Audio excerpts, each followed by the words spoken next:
Rebonsoir. Good evening again. I hope that you enjoyed this film as much as I did. We will have plenty of time to talk about this. I'm going to call Samuel Ekomo, who is the producer of this film, and I invite him to join me on stage. On peut l'applaudir bien fort. Please. We can congratulate him. He's a producer and activist from the Turkana community. I'm also calling on stage because tonight's theme is climate equity, women on the front line. Aminata Daman Traoré, who comes all the way from Mali. She was formerly Minister of Culture and Tourism in Mali. She's also from academia, and I invite her on stage.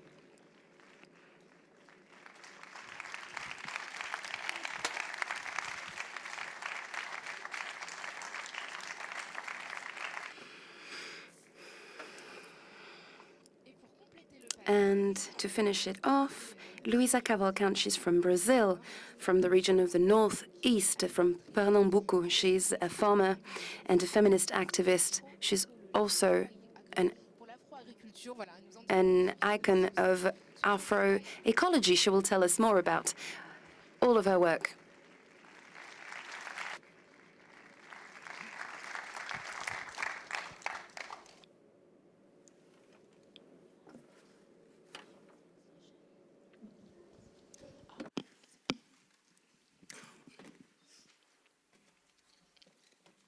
So, merci beaucoup pour votre présence. Thank you so much for being here. Tonight we're going to talk about the film in itself, but also about the different issues which you've presented. First of all, I would like to know what sparked the creation of the film. What was how did you initiate the project, and how, it was a long film. It lasted 4 years to document the life of your community. So what was the start, the first idea?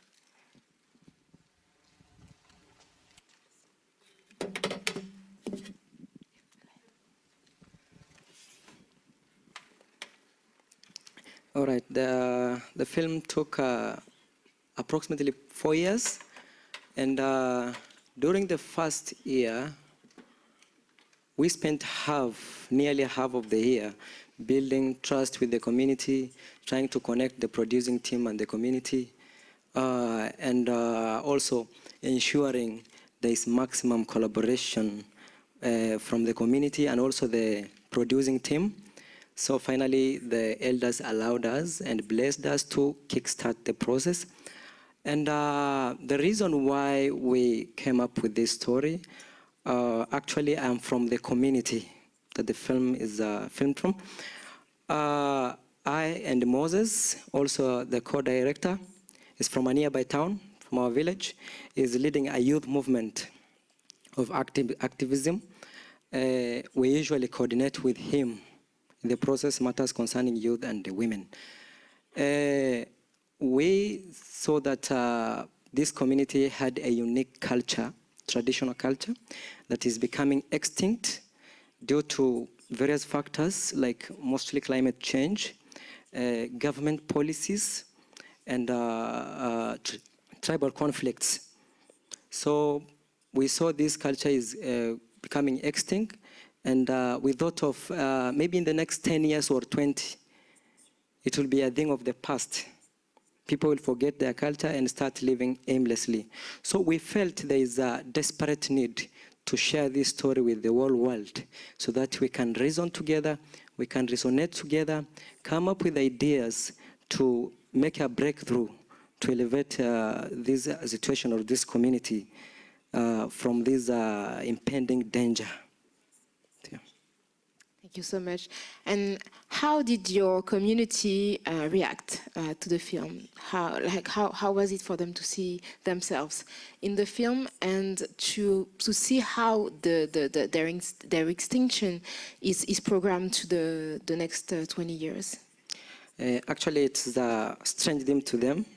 For the first time, even to see themselves in a big screen like this, to see themselves being seen across the globe by large audiences, by people of different races, different ideologies. So it was a privilege to them at the same time that finally maybe their problem is getting to be understood by the whole globe, by people with different ideas, and they are hoping that after this,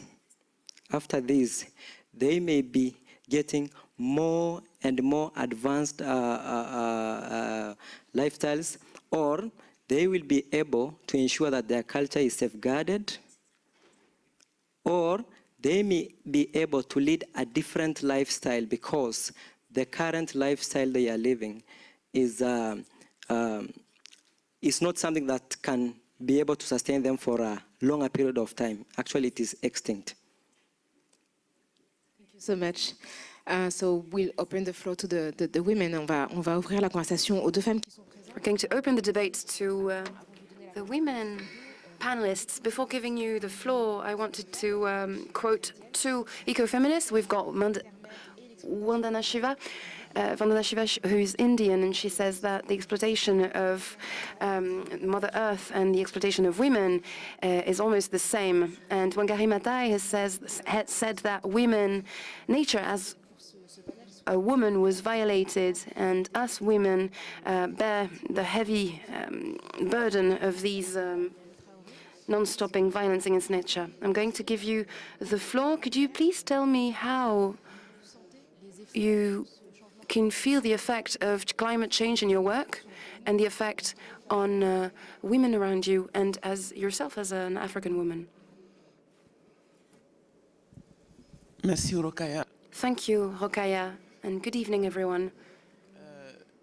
Nous sommes au cœur We are here d'une situation qui, de mon point de vue, at the heart of a situation which, de la according to me, should have got more attention des décideurs, from us, the decision makers, but also tous ceux qui s'intéressent from anyone who's de ce qu'on appelle le Sud global. concerned about the situation of the global south. L'une des douleurs se situe à One of the main pains is coming from this wound. I'm from Sahel, from Mali, and guerre. today Quand ce que my country is at war. Mali et d'autres pays, What Mali means, d'abord, les questions just as much as other countries from the Sahel region, a décidé de mettre is that we're in a situation now where the le terrorisme, dominating discourse has put on parle terrorism at the heart of all issues. And when we talk about African women, de la jeunesse, qui au lieu they are in the heart of all matters, and this climate change is a huge threat. You know about all of these issues. How is it that ça, cette crise this crisis, which is an existential crisis, with men going missing, men dying, communities vanishing, how is it that we get to this point? We remember in the 70s and the 80s, the We Are the World movement. How did we get to this situation with desertification, the drought, and we haven't had any answers moi, ce qui me chagrine, ce qui me fait mal, for these issues. And what pains me is that when we start to list the different causes of death in sub-Saharan Africa, occulte cette dimension we deliberately hide this aspect, and the great droughts of the 70s and the 80s are at the root of the crises that we know today. pour ceux qui est de cette région, une bonne partie And in this region, les armes aujourd'hui a good part of people who are taking up arms are victims of this situation, a situation that wasn't taken seriously at the time. So this film c'est-à-dire ceux qui sont en situation has a goal to show that those who are in this terrible situation hope to see that these images are going to contribute to shed light on the situation in the rest of the world. But sadly, every day, day and night, and I ask myself the same question: what matters most for us? And for people's idea of what Africa is and what's important in Africa, sadly, this matter is not at the heart of people's minds. Thank you very much. Luisa Cavalcante, you are a farmer and you also work on reconnecting with traditional knowledge,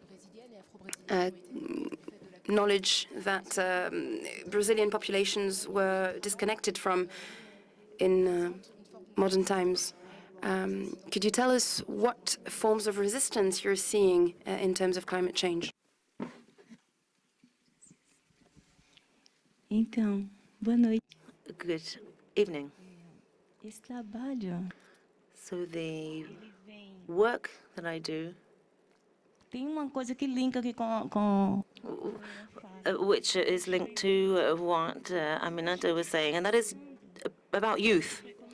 So that is something that when we're talking about caring for the different natures, we need to have young people. They are necessary and important so that there are changes and that there are successive changes in the way that we look after lives and nature. Climate change has had an impact on our lives, and it has particularly impacted the lives of women in these areas because this is how capital of the world comes to us. So this happens so that we are tricked. We are always presented with development projects. So that means that we, as the community, are no longer involved. This power is taken away from us. We have the right of having clean water taken away from us.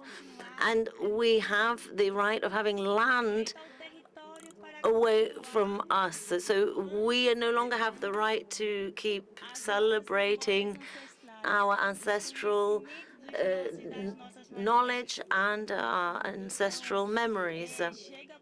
So that is how changes come to us.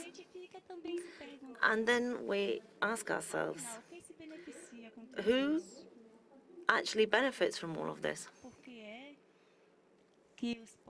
Why is it that the so-called developed world with all its money,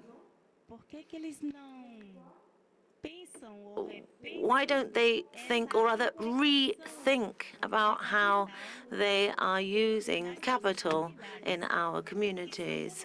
Because these are black communities, and they are the ones who have their rights denied. And this happens not just in Africa, but it happens in the Americas, particularly in Brazil. Indigenous peoples are us. We are the traditional peoples. According to the United Nations, 80% of climate displaced people are women who carry in a disproportionate way the weight of climate variations, and they are very often the first to feel the devastating effects of a natural catastrophe and are also impacted in terms of reproductive health and food security. Aminata Traoré, we know you've worked greatly in order to put at the heart of the map local Malian production. Can you tell us about this? And Luisa Cavalcante, you do agro-agriculture. You are a peasant. Can you tell us about what you do? And Aminata, please tell us about what you've been doing for the past 30 years in Bamako. Kindly use your microphone. Well, I am absolutely convinced that women are not part of the solution, they are the solution. And if we took the time to register our analysis in a systemic approach that of the local and the global, what I see is that loss of knowledge and the lack of adequate thinking about who we are, what we have become within the framework of the world as it exists right now. In these areas,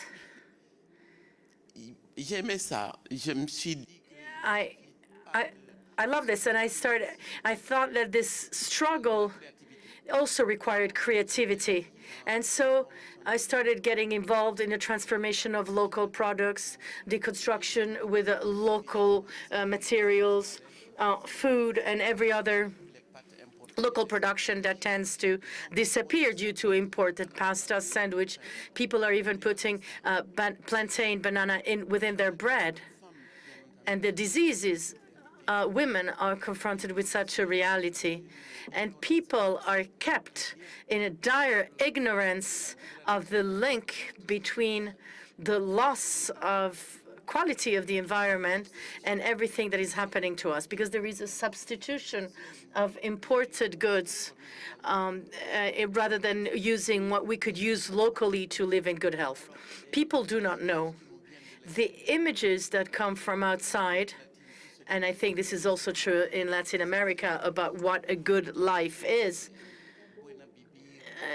El buen vivir, as it says in the social world social movements, we had this debate about el buen vivir and what are we consuming today in order to be in agreement with the framework, with the environment that surrounds us.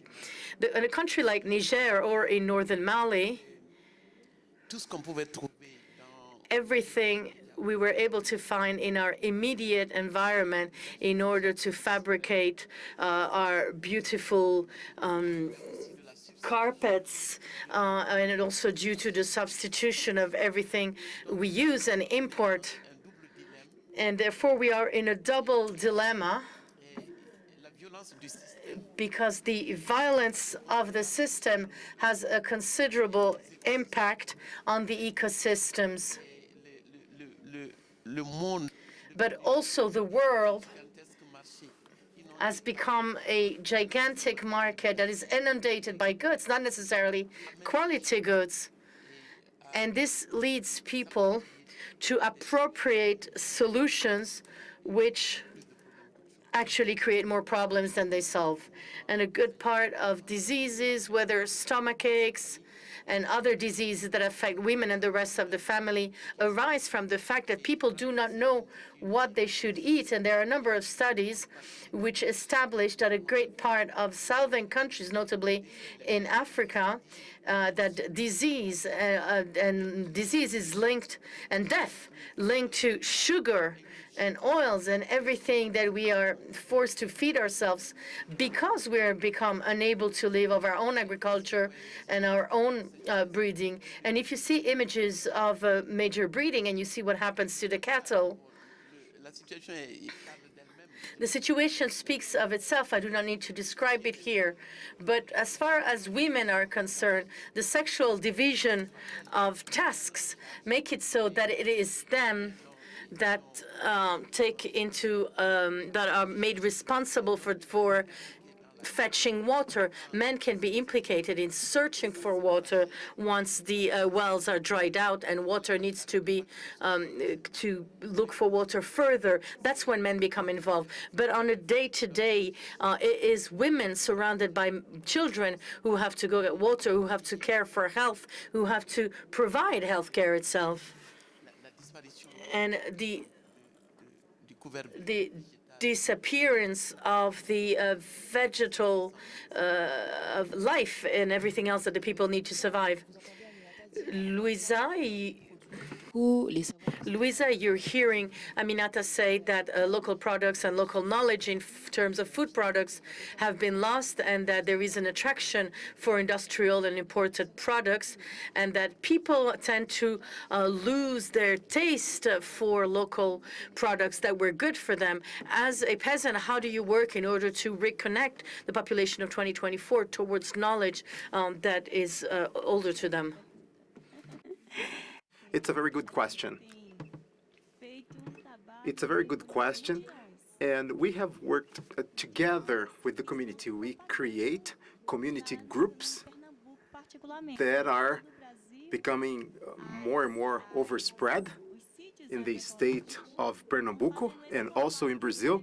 We also have agroecological sites that are now welcoming the youth to help them to understand the importance of grow food, and also not only to intake this food, but also to distribute to others. And it's very important so that we can allow change to happen.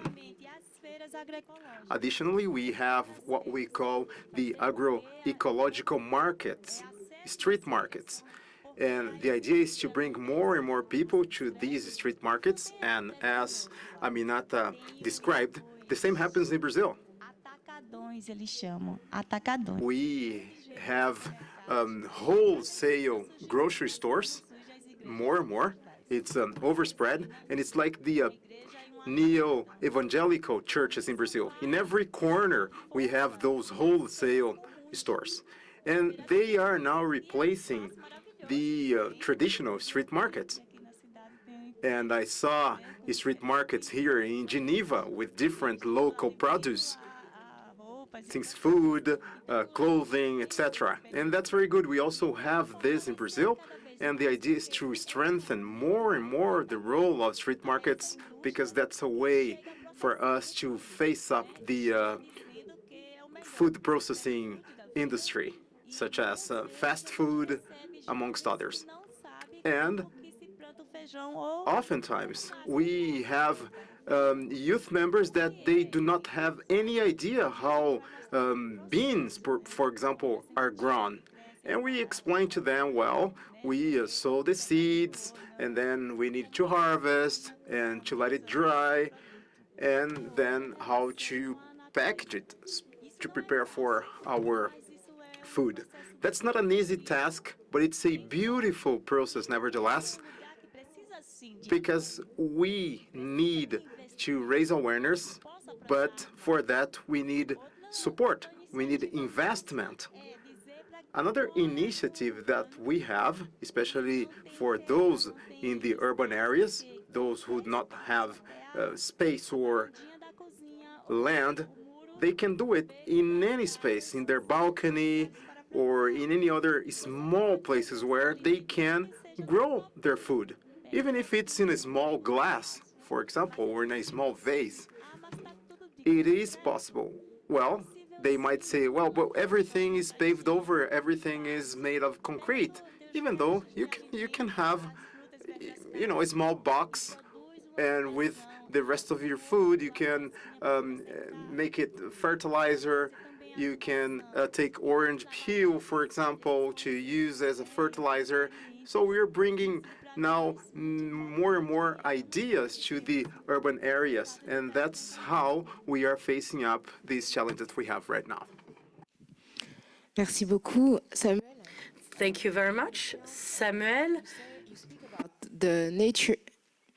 You speak about the nature being angry against you, about your behavior, and you say that humans must not upset the spirit of nature anymore. So what are the tools that you have thought about in order to make sure that the spirit of nature is not angry anymore? And is there something that is done to reconnect your people to what was more in harmony with the nature before? Yeah, thank you very much.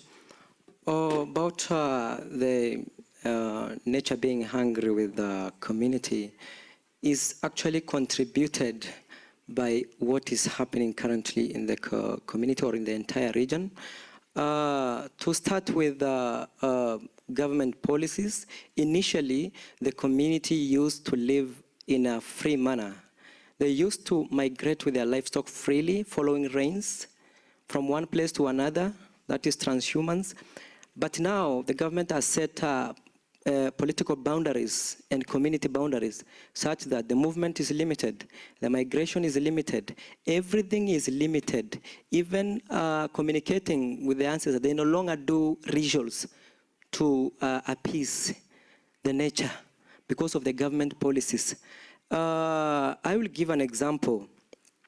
One time in our village where elders wanted to appease the nature for rains. They wanted to pray for rains. And they usually conduct it in form of offerings. That is, they roast meat, they roast it. But the government policies restricted all these activities, terming some as witchcraft, terming some as incitement to young people to go and carry out trade. So there was a lot of misinterpretation of that. So the community believes that as a result of these modern attitudes, their nature is angry at them. There are no longer rains. They believe that this climate change is brought by that angry of the nature. So the second thing is about civilization, because at some point they believe that they will no longer be able to keep large herds of livestock like they used before because of the space. It is limited. Because of the boundaries, it is limited. So they have to change their lifestyle. They have to change their way of doing things. They have to embrace new change. But it's difficult to do so because they don't know where to start. So that is a brainstorming question. But to me, as a person from the community, I believe the best way to reconnect the same people with nature is to give them freedom, is to listen to them, listen to their dynamics, and give them enough space to appease their nature. Because at this moment, some of them have lost total connection with the nature. Those ones are termed as outcasts and people who have lost direction in the community. They don't belong anywhere. So it is good as a globe, as a one people, to listen to these people, to heed to the call of this film, and think the best way possible to make a major breakthrough and change the narrative. C'est une question pour vous trois. Le film. One question for the three of you. This film shows how much the effect of drought can create conflict, can divide further away neighboring communities. Aminata, you touched upon the way that we talk about insecurity, the way that we understand migration as a danger.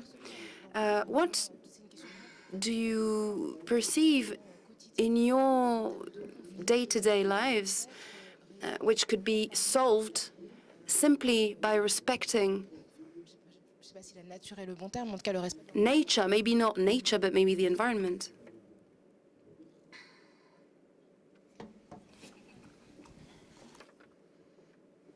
Moi, je me dis que well, ces dernières décennies, I think that during the last 10 years, des changements many changes considérables, quoi, les have happened, important changes, par des choix économiques. and human lives were completely modified by political choices that are beyond all of us, and day-to-day citizens suffer from decisions Ce qui est important aujourd'hui, c'est which say in a nutshell that what matters today is on est mis en compétition. competition. We are all put against each other, and particularly, and also in these communities.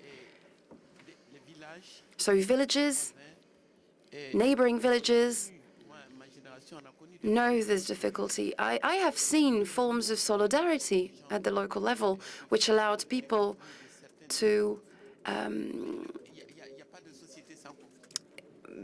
be safe from conflicts. There are conflicts in every society, but some things can appease and can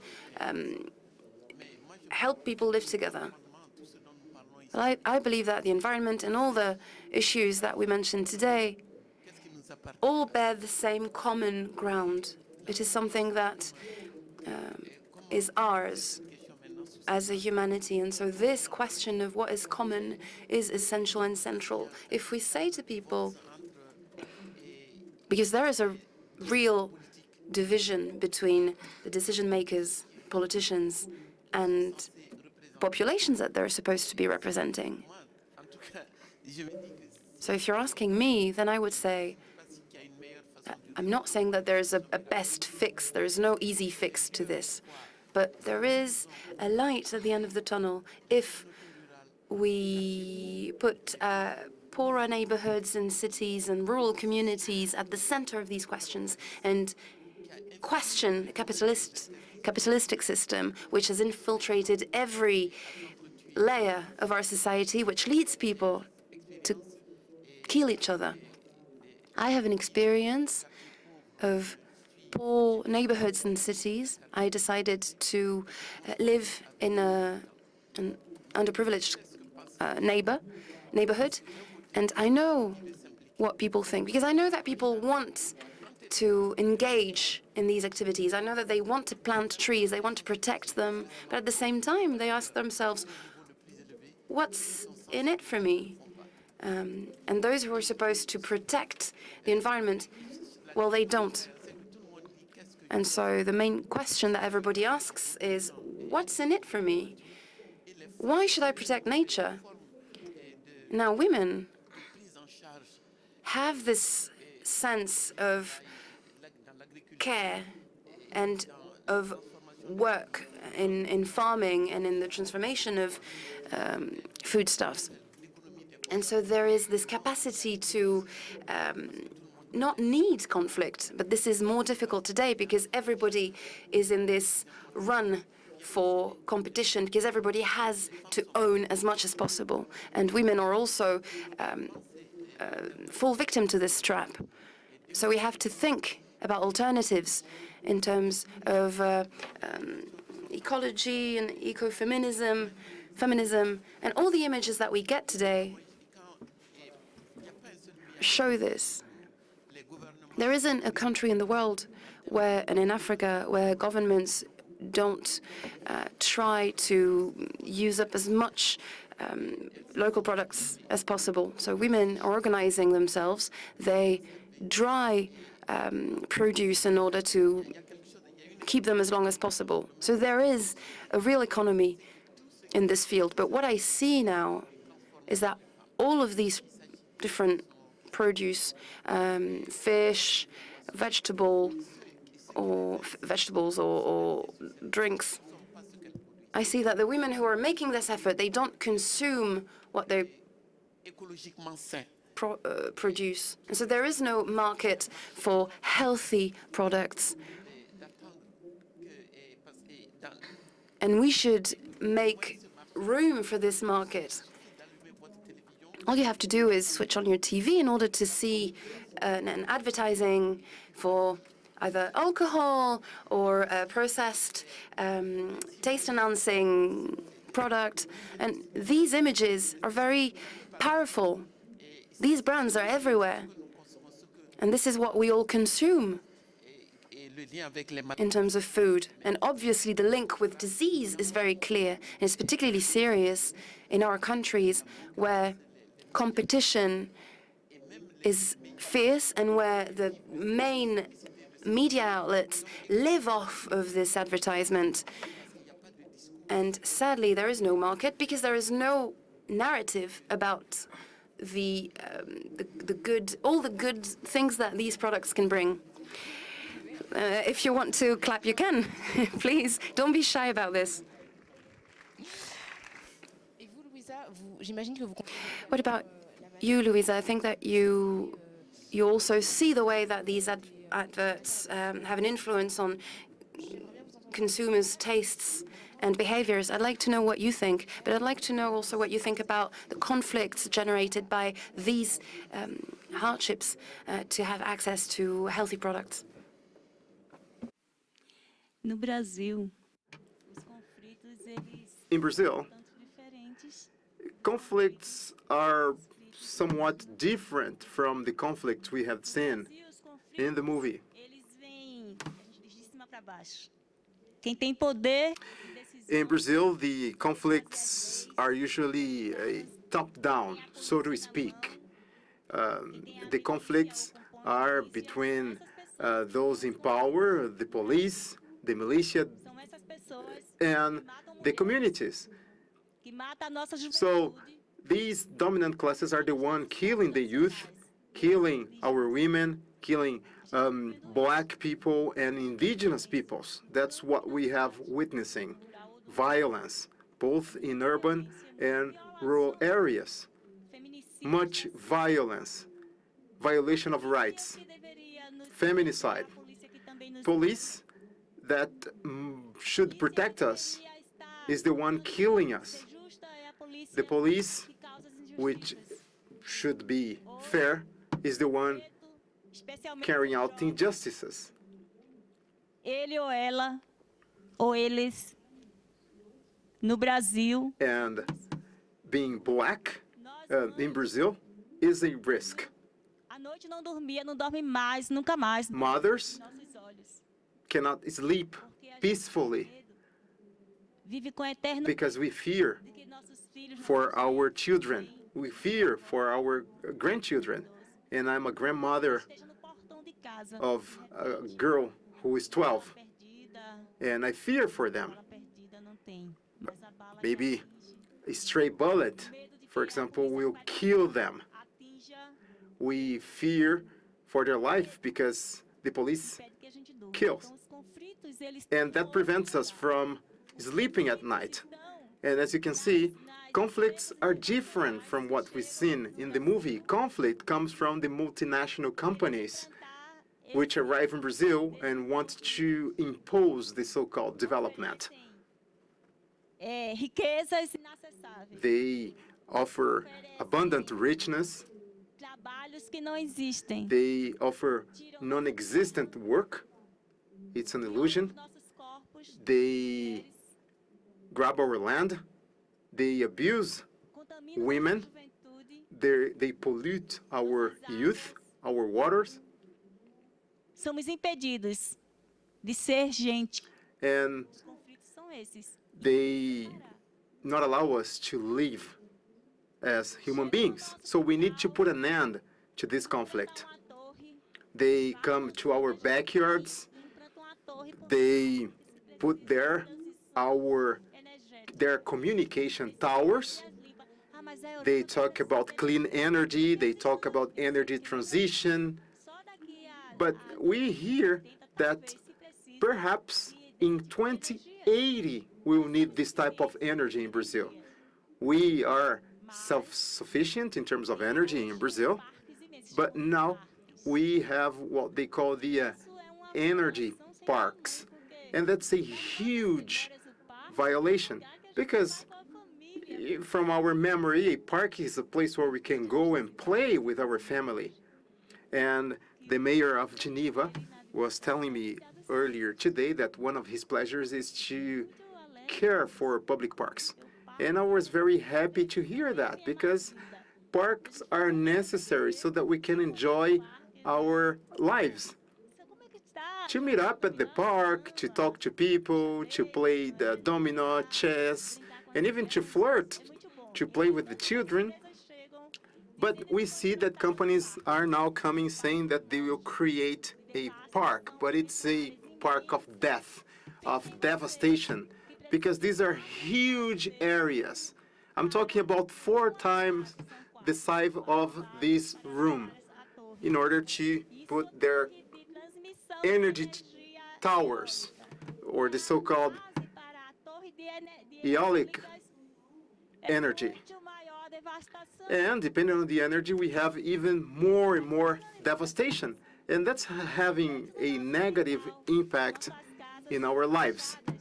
And because of that, we now have cracks in our houses. We have also water tanks, so that we can have water reservoir. And I thought, well, would be good if those communities in Kenya could also have these water tanks, so that they could collect rainwater and have it during the drought. But we are now and more confronted by these wind turbines 24/7. And animals, they are aloof. They are jumping, afraid of these new devices, this new technology. And water cannot be now used anymore. We cannot drink water. We cannot use the plants for our traditional medicines, because the propellers are now contaminating our plants. And we could collect different fragments that fell from these wind turbines. And there is one of these components that is like a resin that stays in our plants. And if we eat it, if we eat that plant that was in contact with the resin, we see that we can have skin disease, amongst other things. And I would like to recommend a movie called Vento Agreste, which is a movie which was filmed in Pernambuco. And this movie, Vento Agreste, portrays much of what I'm saying. So, as I said, these practices are affecting very much our peoples, black people, indigenous peoples. And they talk about wind corridors. But if you take a look at these wind corridors, we see quilombola communities. We have different settlements, indigenous communities, fishing communities. And they are now even moving to the sea. In the state of Ceará, in Brazil, fishermen and especially women are affected. They cannot use the water for fishing. And also our sacred sites are also now being affected by these wind parks. And we see that the struggle is not amongst us, it's between them and us. But we think that all these investments could be used to strengthen our communities, to prevent the extinction of peoples 20 years from now, and to prevent our leaders, our chiefs, to be exterminated, such as Mãe Bernadette, or such as Nega Pataxó, or as a lobo solitário, a solitary wolf. As we see before coming here, our leaders being shot, they want to do that in order to weaken us, but they won't succeed. They can prune us, and we will grow even stronger. We want life. We want to live. We want to be here with you, talking about good stuff, not conflicts.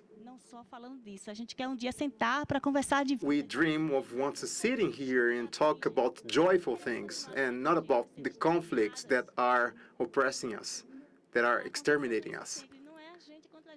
And as I said, it's not people against people. It's the corporations against the communities. And as Samuel said, we need freedom. And that's what we need, freedom.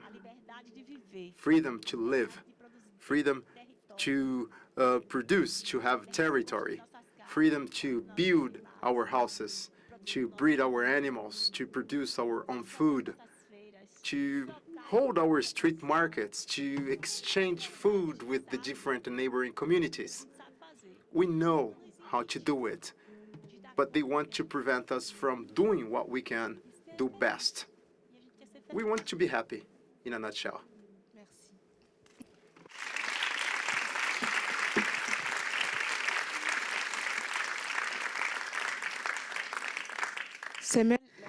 Samuel, the question of resistance was mentioned both by Aminata and Luisa.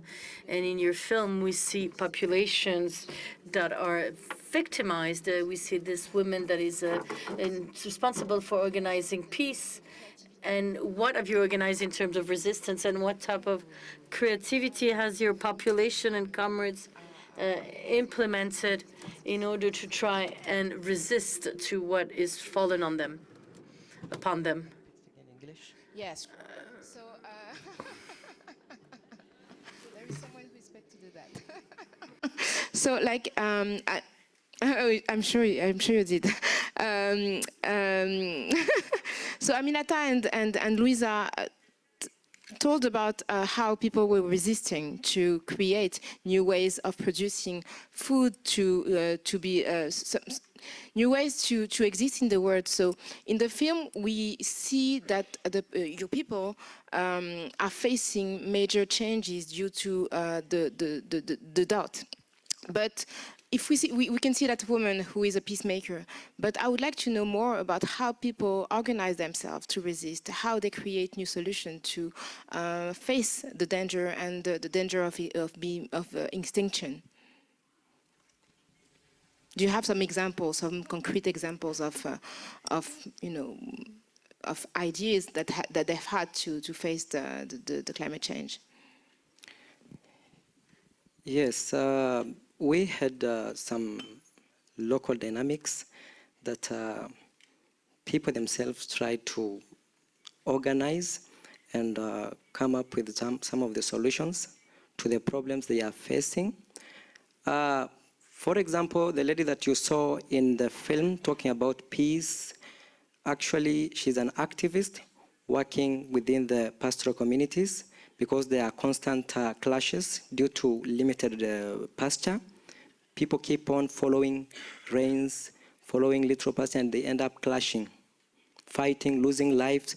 So that lady is an activist working tirelessly to ensure there is peace between communities. Instead of focusing on the climate change, people are focused with other things like fights, like raids, like killing each other. So we have a system of elders in the community, from various community elders. We usually conduct peace meetings twice a year so that we can prevent more deaths from constant fights. On the issue of climate change, we have tried as a youth movement in our place to empower people, to educate people on the importance of planting trees. Because at the moment as we speak, there is a place that records daytime temperatures of over 30 degrees. It is unbearable for life. It is unbearable for small children. It's unbearable for old people. So we've tried enough to plant trees. Some might grow, some others might dry up, some others might be destroyed, but we are still faced with a major challenge of people having no option to survive, rather than cutting down trees to make their living, to burn charcoal and sell them to make their living. Because when the climate change hits them, for example, drought, their livestock will be finished. They will be left with one option, only to cut down trees, make charcoal, and look for food. There are no jobs. So we have some of the measures that we've put in place to ensure people navigate through these hard times. But they are limited. We've tried to involve the local authorities. We've tried to involve the government officials, but it's still futile. For example, we have big forums on climate change, like the COP27, COP26. It is usually conducted in towns, big cities, addressed to the wrong audience. That's according to their perspective. Because we are addressing a population that is already informed. They know what's going on. But these people at the corner of a certain country are not involved. There is no media. There is no screens. There's no news. We are assuming they are living out of ignorance, but it's not. We need to do something. We need to do a tangible action to involve these people in protecting the natural world. We are losing a lot. We can't keep on postponing this problem. For example, some of us who are living in Europe, we might not be sometimes or consistently feel the impact of this climate change, like the daytime high temperatures. But we cannot just sleep, close our ears in the essence of postponing this problem. We need to ask ourselves a question. How long can we wait? Because a justice delayed is a justice denied. We cannot keep quiet, watch this thing escalating until when it reaches us, so that we can wake up. We need to do something as early as possible. We have generations that depends on us. We have more generations to come that deserve good life. So as a result of our effort, let us protect the life for our future generations. Like I've said, we have tried through the local dynamics to mitigate this situation and make it adaptive to the local population. But it's not giving or siring good results that we expect. We need extra support to make this happen. Thank you. Thank you.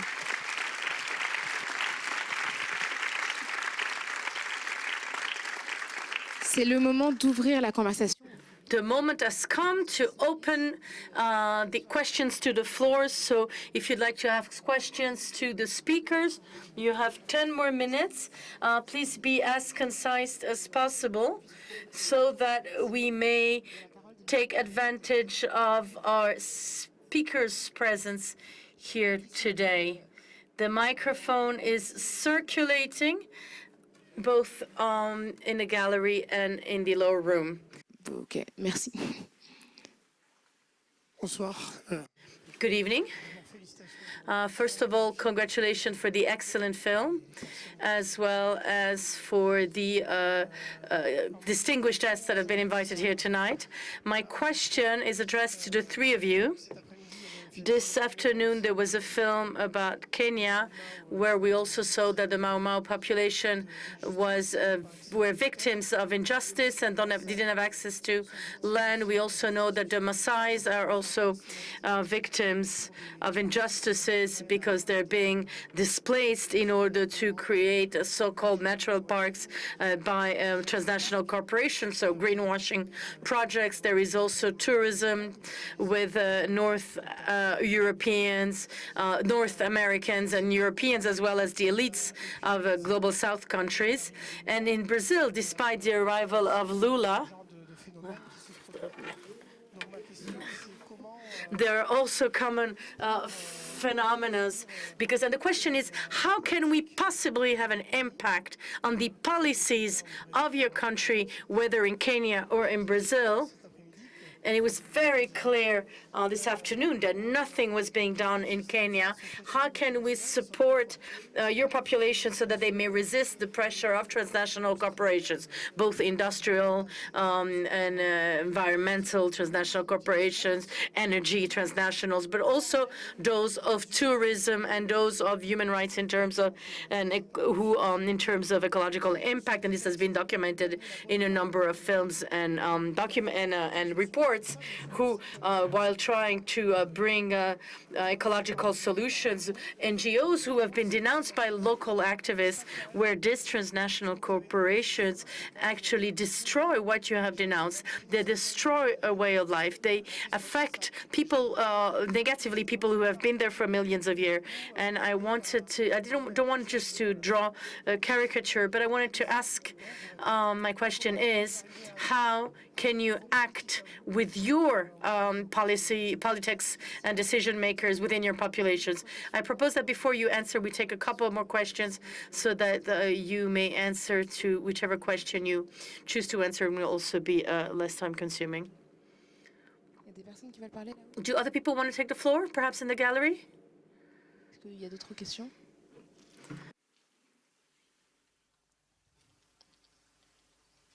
Non, il n'y a pas d'autres questions. Bon, bah, je vous propose de répondre en attendant que... Ah, si, pardon.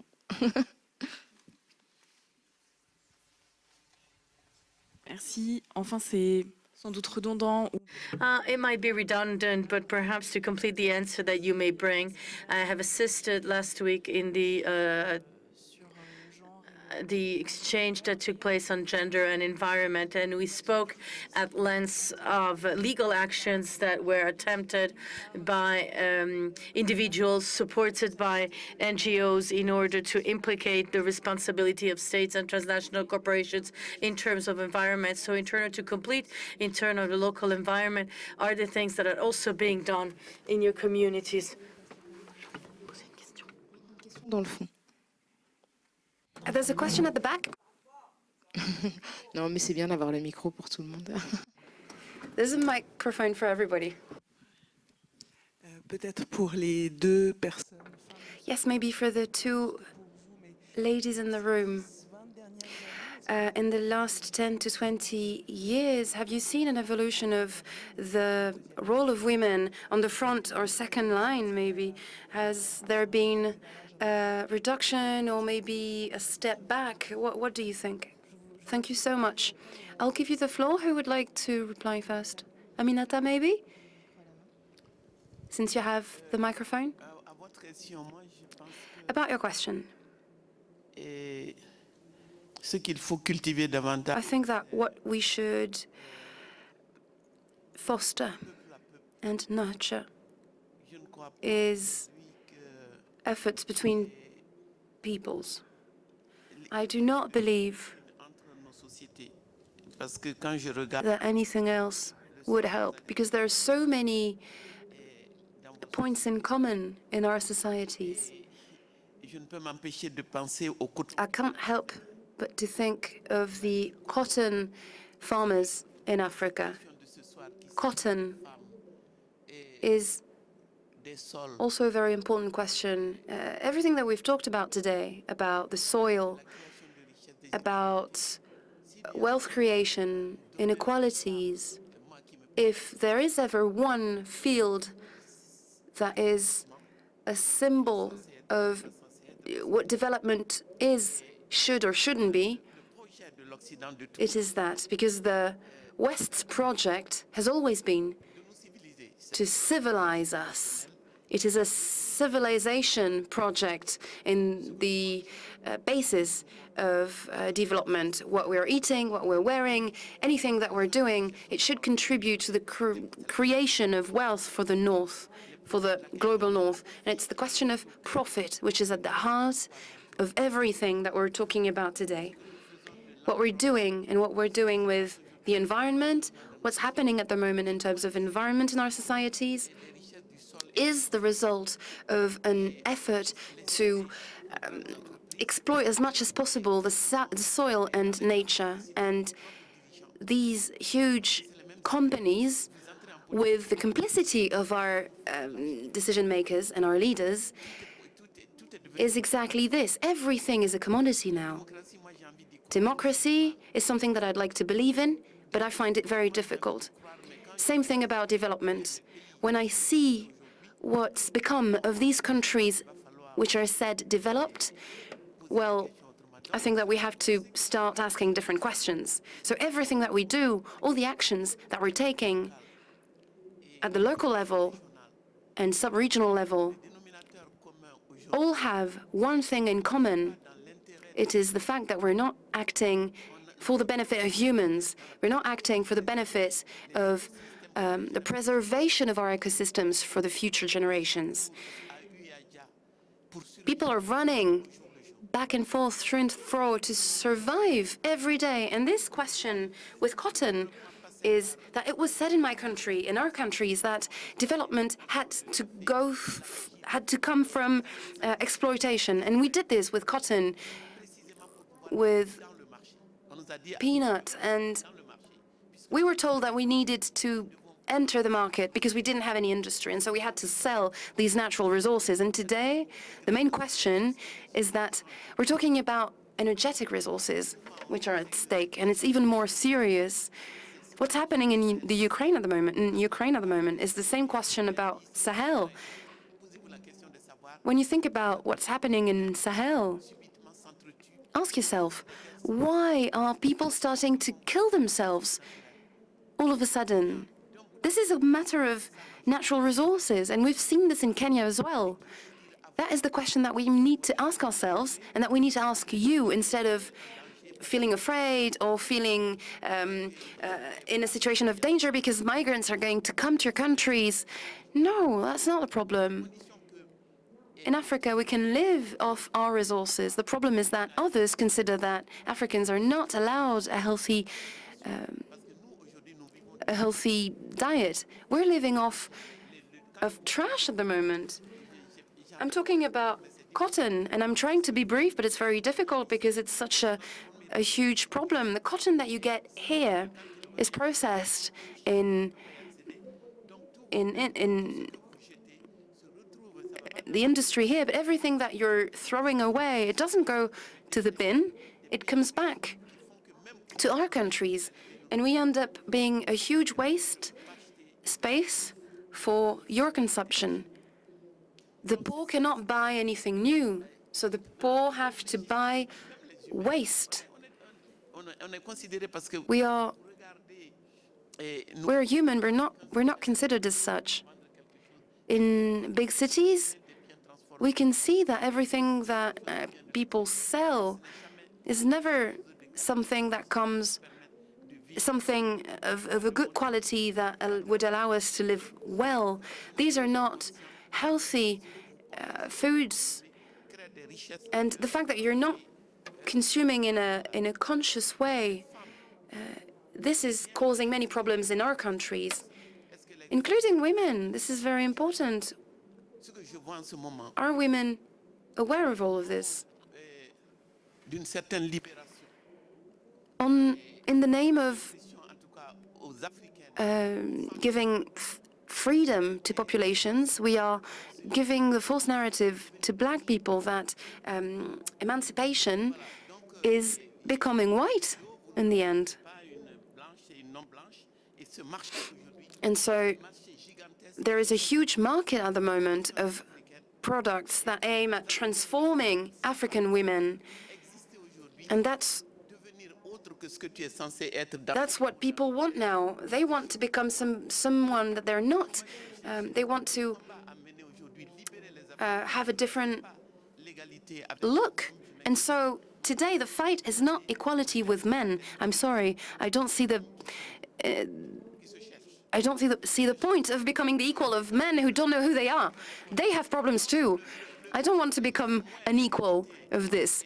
So equality is not the problem here. Access to knowledge that will allow women to maintain their health, the health of their families, that is the matter. That is what counts. We need to make sure that our countries are the place of wealth creation coming from our own resources and our own knowledge. And this is the only way which we will give more dignity to our world and to our people.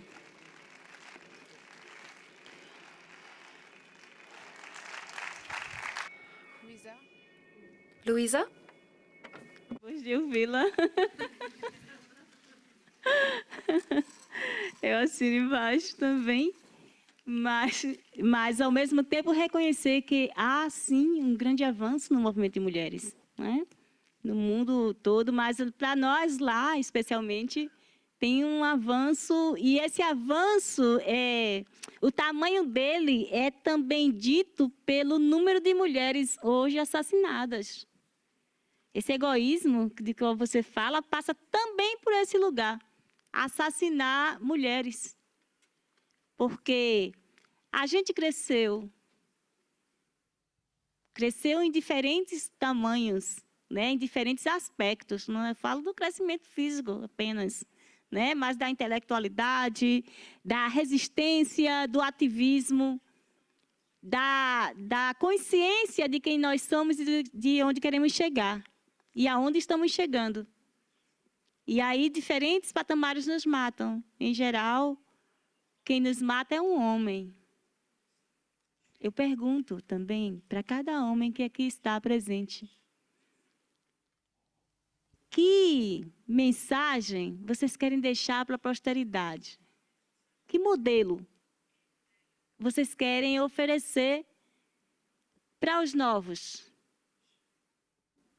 Para os novos homens, para as crianças que estão crescendo, que queiram ser homens. Que modelos vocês querem deixar para que elas se inspirem? Precisam pensar sobre isso.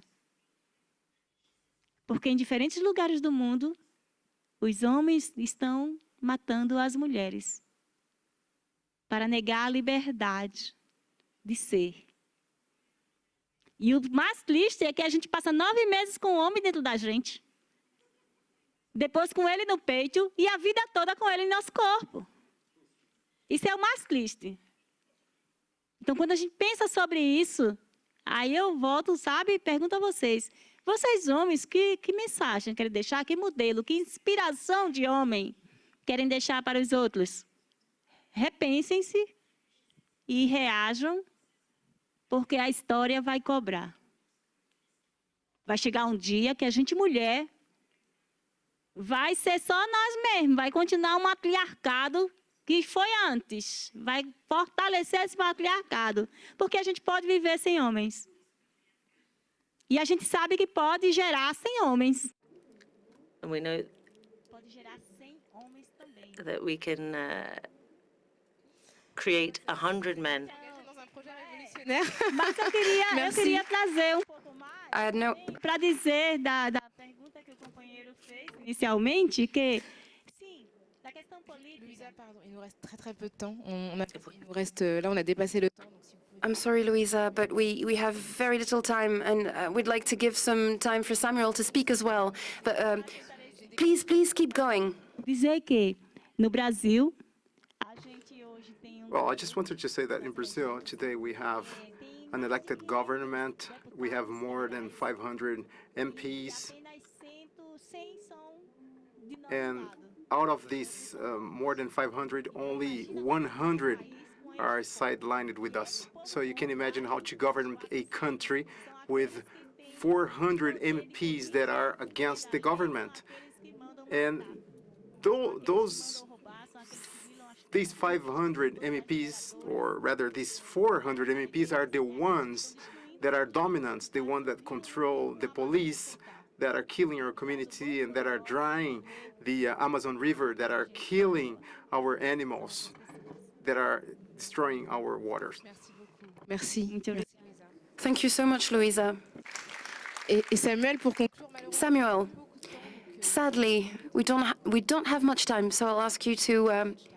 So could you just conclude very quickly, as you are the producer of the film that we've seen and that really shaped the conversation, so maybe you have a quick word to close the conversation? Yes, before I give a quick conclusion. Yeah, I want just to make it brief that whenever we're just seated, maybe at your room, to your place, in a forum, let us think of one another. Let us think of our neighbors. Let us make this world a better place for all of us.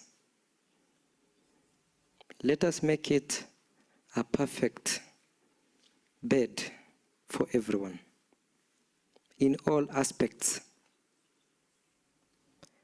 Thank you very much for being patient and for listening to us.